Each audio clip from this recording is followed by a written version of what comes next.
গতকালের থেকে আজকে একটা ভালো দেবিদ্বার এবং আজকের থেকে আগামীকাল যেন আজকের তুলনায় একটা ভালো দেবিদ্বার আমরা জনগণকে দিতে পারি। জনগণ আমাদেরকে বিনা পয়সায় ভোট দিছে, একটা পয়সা আমি খরচ করি নাই, একটা পয়সাও না।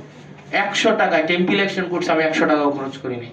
তো সুতরাং আমার দায়বদ্ধতা হচ্ছে দেবিদ্বারের মানুষের কাছে, যে ভোট দিছে তার কাছে, যে ভোট দেয় নাই তার কাছেও। এবং আমি আমার সর্বোচ্চটা দিয়ে, আমি শতভাগ দিয়ে, আমি সব নাগরিকের জন্য একটা নাগরিক বান্ধব দেবিদ্বার গড়ে তোলার জন্য আমি চেষ্টা করব। 8 জনে এক কোদাল মাটিও যেন না কাটে, সেই বিষয়ে আপনি ব্যবস্থা নেবেন।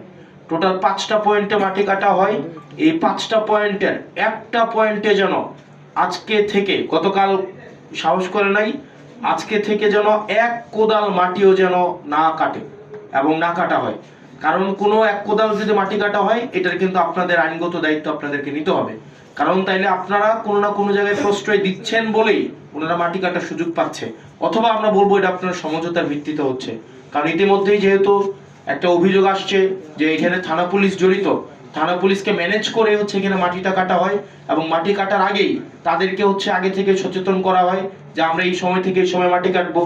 দেখা যায় এসিলেন মহোদয় আপনার ওই পুলিশকে যাইতে যাইতেই আপনার দেখা যায় পুলিশ আবার হচ্ছে জনশ্রুতি আছে যে পুলিশ আবার হচ্ছে ওই মাটি যারা কাটে তাদেরকে আবার একটু সচেতন করেন। এবং আপনি 1 লাখ টাকা 2 লাখ টাকা যে জরিমানা করেন, এটা তারা ইনভেস্টমেন্ট হিসেবে ধরে নেয়। মানে তারা যখন মাটিটা কাটে, এই জরিমানার টাকাটা তারা এটাকে একটা ধরেই নেয় যে এটা আমার মানে অপচয় ব্যয় হিসাবে এটা যাবে। তো সেই জায়গা থেকে তাদের এই খরচটা তাদের গায়েই লাগে না। তো সেজন্য আপনারা বিশেষ করে পুলিশের এখানে ভূমিকাটা হচ্ছে খুবই খুবই মানে গুরুত্বপূর্ণ, এই জিনিসটা আপনারা করবেন। আরেকটা বিষয়, বাজার স্থানান্তরকরণ। আমি এখানে ইউনো মহোদয় এবং এসিলেন মহোদয়ের সহযোগিতা চাইবো। আপনারা যদি চান আজকেই আমরা ব্যবসায়ীদের সাথে কথা বলবো। এবং গতকাল আমি যখন বাজারে গিয়েছি, ব্যবসায়ীরা আমাকে বলেছে তাদের জন্য একটা স্থায়ী ব্যবস্থা করে দিতে। আমরা প্রয়োজনে আইনগতভাবেই তাদেরকে এই জায়গায় কোনো বসতে দিব না, তাদেরকে আমরা বাধ্য করব আইনের জায়গা থেকে আইনগতভাবেই যে আপনারা ওখানে চলে যান।